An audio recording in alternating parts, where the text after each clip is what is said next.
बिस्मिल्लाहिर्रहमानिर्रहीम। अब हम सिगमंड फ्रॉइड की थेरीज़ पढ़ने जा रहे हैं और सिगमंड फ्रॉइड की साइकोएनालिसिस थेरी बड़ी फेमस थेरी है। हम देखेंगे कि सिगमंड फ्रॉइड के कौन से फेमस काम हैं। सबसे पहले तो ये जी आपके सामने खड़े हुए हैं सिगमंड फ्रॉइड।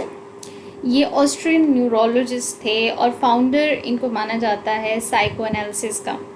इनका फोकस जो था वो अनकॉन्शियस माइंड के ऊपर था एंड इंटरनल कन्फ्लिक्ट्स के इंसान की पर्सनैलिटी के अंदर जो कन्फ्लिक्ट्स होते हैं वो उसके किन वाक़यात किन वजूहात की बिना पे होते हैं। और अनकॉन्शियस माइंड क्या है ये भी हम आगे डिटेल से पढ़ते हैं। इसने स्ट्रक्चर ऑफ पर्सनैलिटी बताया था, मतलब फर्स्ट जो हम पढ़ेंगे ना वो स्ट्रक्चर ऑफ पर्सनैलिटी को देखेंगे कि फ्रॉइड ने जो साइको एनालिटिकल थ्योरी है उसमें एक शख्स की पर्सनैलिटी को उसके अंदर ना मतलब एक शख्स की पर्सनैलिटी को डिवाइड किया जाए तो उसमें ये 3 तरह की चीज़ें होती हैं। इड होती है, ईगो होती है और सुपर ईगो होती है।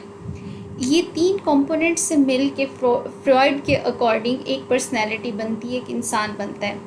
अब किसी की अगर इड ज़्यादा है तो वो सेल्फिश होगा सपोज़। अगर किसी को की ईगो ज़्यादा है, बाकी 2 के ऊपर वो डोमिनेंट है तो वो थोड़ा प्रैक्टिकल होगा। और अगर किसी के अंदर सुपर ईगो ज़्यादा है बाकी 2 की निस्बत तो वो यकीनन एक सेल्फ एक्चुअलाइजेशन लेवल पे होगा वो शख्स, यानी कि मोरली, एथिकली, स्पिरिचुअली बहुत स्ट्रॉन्ग होगा वो शख्स जिसके अंदर सुपर ईगो ज़्यादा होगी। अब हम वन बाय वन समझते हैं कि ये ईगो सुपर ईगो हैं क्या। इड वो होती है, जैसे मैं अपने अल्फाज में बता लूँ, आपके अंदर का शैतान होता है और सुपर ईगो आपके अंदर का फरिश्ता होता है। हर इंसान के अंदर कुछ अच्छाइयाँ होती हैं, बिल्कुल इसकी तरह है कि एंजल की तरह एक इंसान बिल्कुल एक एंजल की तरह भी होता है और एक इंसान के अंदर ही एक शैतान भी पाया जाता है। इंसान के अंदर देखिए जहाँ पे बुराई होती है वहीं पे अच्छाई होती है, जहाँ पे डार्कनेस होती है वहाँ पे रोशनी भी होती है। तो ये पैरेलल चीज़ें दुनिया में हर चीज़ पैरेलल चल रही है। ऐसा नहीं है कि सिर्फ दुनिया में अच्छाई हो बाकी बुराई ख़त्म हो जाए, या सिर्फ हर जगह पे बुराई हो अच्छाई का नामो निशान ही ना हो जाए। अच्छाई ख़त्म हो जाएगी फिर तो क़यामत आ जाएगी ना, फिर तो बस इंसानियत और इधर दुनिया में रहने का मकसद ही ख़त्म हो जाएगा। तो हर इंसान के अंदर ना बुरी चीज़ें भी होती हैं और अच्छी चीज़ें भी होती हैं, और जब वो इन दोनों को बैलेंस वे में लेके देखता है ना तो वो उसकी ईगो स्टेट होती है। अगर वो सिर्फ बुरी चीज़ों को सोचता समझता करता है तो वो ईद की स्टेट में होता है, और अगर वो हर चीज़ को उसके गुनाह सवाब के लिहाज से सोचता है सपोज़ तो फिर वो सुपर ईगो वाली स्टेज पे होता है। अब ईड क्या है? इंस्टिंक्चुअल ड्राइव्स हैं ये प्लेयर प्रिंसिपल के ऊपर, मतलब आपको जिस टाइम जो चीज़ का दिल कर रहा है, आपका अपने नफ्स के ऊपर कोई कंट्रोल ही नहीं है। जैसे कि जो इस्लामिक मज़हब है वो इंसान को ना हर चीज़ को मुतवाज़न हालत में रखने की कोशिश करता है। बहुत ज़्यादा खुश होने की ज़रूरत नहीं है, बहुत ज़्यादा मातम करने की ज़रूरत नहीं है। कोई भी मतलब किसी भी कोई भी चीज़ है ना, आप उसको एक बैलेंस स्टेट में लेके चलें। तो ये हमारा मज़हब कहता है। वो क्यों कहता है? उससे आपकी ना फिज़िकल हेल्थ और मेंटल हेल्थ पे पॉजिटिव इफ़ेक्ट्स होते हैं। अगर आप अपनी ख्वाहिशात के मुताबिक आपका दिल कर रहा है किसी भी टाइम सो जाऊं और आप सो गए, आप किसी भी टाइम उठ के खा रहे हैं, आपकी कोई रूटीन नहीं है, आप बैठ के खाने लग गए, आप किसी भी टाइम अपनी मर्ज़ी से काम कर रहे हैं, आपकी कोई रूटीन नहीं है, तो आप इड स्टेट पे हैं। आपका दिल कर रहा है कि ये नहीं मैंने यही खाना है, अभी खाना है, इसी वक्त खाना है, तो आप इड स्टेट पे हैं। आपका अपने नफ्स के ऊपर, अपनी ज़ात के ऊपर, अपनी पर्सनैलिटी के ऊपर कोई कंट्रोल ही नहीं है। आप ख्वाहिशात के साथ जीते हैं तो आप ईद स्टेट पे हैं। ठीक है, ये प्लेयर प्रिंसिपल है, यानी कि वक्ती खुशी, इसको वक्ती खुशी कहेंगे ना, जो उस वक्त बस जो मांगा वो चीज़ पूरी कर दी जाए, तो ये आपके ना प्लेयर प्रिंसिपल्स कहलाते हैं। लेकिन अगर आप सोचते हैं कि आपको ये जो चीज़ है इसके नुकसान होंगे, सपोज़ आपका दिल कर रहा है चॉकलेट खानी है, बस अभी खानी है, गए भागे और चॉकलेट लेके खा ली, आइसक्रीम खानी है अभी खानी है, मंगवाई और खा ली, तो ये आपकी ख्वाहिश थी वो पूरी कर ली, प्लेयर। लेकिन ईगो में क्या होगा, आप देखेंगे कि आइसक्रीम के साइड इफ़ेक्ट्स हैं, तो ये अच्छी नहीं है मेरी हेल्थ के लिए।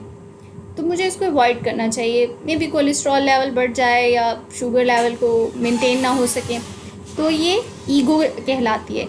It's rational self means reality principles को ये देखते हैं ईगो वाले, ये हकीकत को देखते हैं, इसके क्या असरात हैं, साइड इफ़ेक्ट्स हैं, मेरे लिए अच्छा है नहीं है।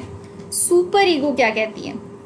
सुपर ईगो बहुत हाई स्टेट पे होती है, मोरल कंसाइंस को मतलब परफेक्शन प्रिंसिपल्स को फॉलो करती है, जहाँ पे ना इंसान सिर्फ मुंह के जायके के लिए नहीं जीता है, वो सिर्फ और सिर्फ ज़िंदगी में ज़िंदा रहने के लिए खाता है, ना कि इंजॉयमेंट के लिए, चस्के लेने के लिए। तो ये सिर्फ ज़िंदा रहने के लिए ना वो सुपर ईगो वाले ना खाना खाते हैं, और उतना ही खाना खाते हैं जितना मतलब उनको लाइफ में ज़िंदा रहने के लिए ज़रूरी हो। यकीनन ईगो और सुपर ईगो की समझ में आई होगी कि ईगो सुपर ईगो क्या है। ईगो स्टेट है जिसमें इंसान ख्वाहिशात प्लेयर के लिए प्लेयर प्रिंसिपल के तहत जीता है। ईगो है जिसमें रियलिटी प्रिंसिपल्स होते हैं, और सुपर ईगो जिसमें परफेक्शन प्रिंसिपल्स होते हैं। Level of consciousness. अच्छा, पहले हम लोगों ने ये जो सिगमंड फ्रॉइड के देखे हैं, ये स्ट्रक्चर ऑफ पर्सनैलिटी है कि स्ट्रक्चर ऑफ एक पर्सनैलिटी कितने पार्ट्स में उसने देखी है, ईगो और सुपर ईगो। अब हम लेवल्स ऑफ कॉन्शियसनेस देखेंगे। वो कहते हैं कि सिगमंड फ्रॉइड के मुताबिक ना उसने एक आइसबर्ग थ्योरी दी थी। उस आइसबर्ग थ्योरी के अंदर उसने माइंड को 3 पोर्शंस में डिवाइड किया था, consciousness, pre consciousness and unconsciousness. Consciousness उसकी करंट अवेयरनेस है, जिसमें उसको हर चीज़ की अवेयरनेस है, जो वो सोच रहा है, परसेप्शन, थॉट्स। प्री कॉन्शियस वो है जो वो एक्सेस कर सकता है, वो अवेयरनेस जिसको वो यूज़ कर सकता है। अनकॉन्शियस क्या है? अब देखें, ये जो हमारी कॉन्शियसनेस है ये कितनी थोड़ी है, बाकी हमारी प्री कॉन्शियसनेस और अनकॉन्शियसनेस कितनी गहरी है। तो ये जो अनकॉन्शियसनेस है ना, फ्रॉइड का जो है आइसबर्ग थ्योरी का मेन फोकस वो इस अनकॉन्शियसनेस माइंड के ऊपर है, अनकॉन्शियस माइंड के ऊपर है। हिडन थॉट्स एंड डिज़ायर्स, छुपी हुई, बिल्कुल देखें कितनी गहराई में है, ये सतह पे है, ये समंदर के बीच में, और ये बिल्कुल डीप गहराई में छुपी हुई डार्क में। तो ये वो कहता है ये इंस्टिंक्ट्स हैं हमारे अंदर पाए जाते हैं, हमारे फियर्स हैं, हमारे सेल्फिश मोटिव्स हैं, हिडन थॉट्स हैं and hidden thoughts and desires हैं। ये कहते हैं कि जो मतलब सिगमंड फ्रॉइड का नज़रिया था ना, वो कहता था कि एक इंसान की जो पर्सनैलिटी बनती है ना, वो इस अनकॉन्शियस माइंड की वजह से बनती है। उसके कुछ लाशऊर में ऐसे जज्बात, ऐसी ख्वाहिशात, ऐसी चीज़ें छुपी होती हैं, ऐसे वाक़यात, ऐसे इवेंट्स, वो उनके एक्सपीरियंसेस, ऐसी चीज़ें छुपी होती हैं जो बाद में हमारी पर्सनैलिटी बनती हैं। जैसा कि सिगमंड फ्रॉइड का चाइल्ड के ऊपर बहुत फोकस था। उसने कहा है कि एक बच्चा जो अपने बचपन में चीज़ें महसूस करता है, देखता है, फील करता है ना, अगर उसके साथ उसको बहुत ज़्यादा रिजेक्शन मिली हो, उसको बहुत ज़्यादा मतलब उससे या तो मार खाई हो, तो उसके अंदर ना एक मतलब जज्बातियत होगी, बदला लेने वाली एक वो होगी, कहीं ना कहीं लाशऊर में वो होगी। और जब उसको अपॉर्चुनिटी मिलेगी ना, वो बहुत ही ज़्यादा बागी किस्म का हो जाएगा। जिन लोगों ने उसके साथ ऐसा किया, वो उनके साथ बहुत रूडली बिहेव करेगा जब वो खुद ताकतवर हो जाएगा।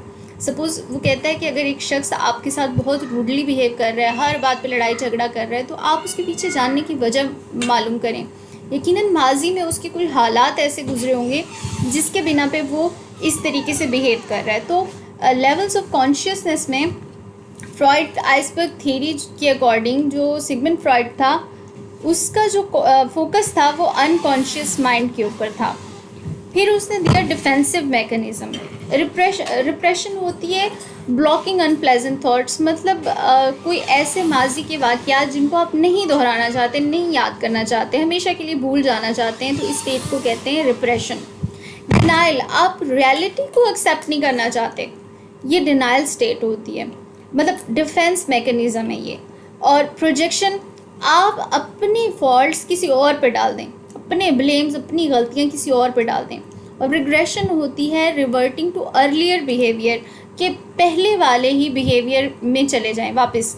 मतलब आपके साथ कोई बुरा वाक़या हुआ था, ठीक है, आपने कोई हॉरर मूवी देखी या कोई आपके साथ खुदा न खास्ता कोई हादसा हुआ है, कोई रॉबरी हुई, कुछ हुई, उसमें जो आप जिस स्टेट में थे, जब भी आप उसको देखते हैं तो आपके मतलब सोचते हैं तो आपके रोंगटे खड़े हो जाते हैं। तो रिग्रेशन में आप जब उस चीज़ को याद करेंगे, आप वापस उसी स्टेट में चले जाएंगे, तो वो रिग्रेशन होगा। फिर इसने साइकोसेक्सुअल स्टेजेस ऑफ डेवलपमेंट दी थी। इस साइकोसेक्सुअल थ्योरी को मोरली मतलब रिलीजियस पॉइंट ऑफ व्यू से, हर लिहाज से सोशली बहुत कंडेम किया गया था। इसकी जस्ट 5 स्टेजेस जो हैं ये याद कर लें, ओरल, एनल, फैलिक, लेटेंसी और जेनिटल। उसके बाद अब हम देखते हैं कि फ्रॉइड्स की जो थ्योरी थी उसकी क्या स्ट्रेंथ्स थी। इसने एक तो अनकॉन्शियस माइंड इंट्रोड्यूस करवाया, जो कि आज की साइकोलॉजी में एक बहुत इम्पॉर्टेंट रोल है। साइकोलॉजिकल जितने भी ट्रीटमेंट्स होते हैं, थेरेपीज़ होते हैं, ये उसमें बहुत हेल्पफुल होती है। डेवलप टॉक थेरेपी, उसने बोलने की थेरेपी मतलब कम्युनिकेशन थेरेपी एक इंट्रोड्यूस करवाई थी। उसने कहा था कि बीमारियों का इलाज सिर्फ दवाइयों से नहीं बल्कि टॉक थेरेपी से भी हो सकता है। Influenced many fields like literature, art, therapy.